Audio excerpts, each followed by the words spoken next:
pokloniš svoju haljinu. Tako je tužno biti crv u jednoj zreloj jabuci. Pomislim strašno dobro je da sebe tebi poklonim.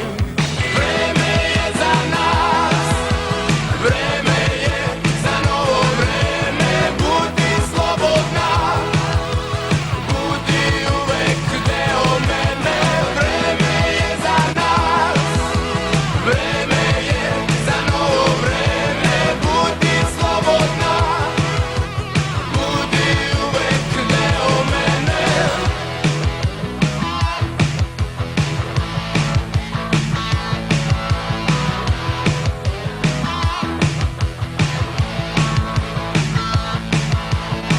Jesi li noćas slobodna da vatru dahom zapališ, da jednom golom jelenu pokloniš svoj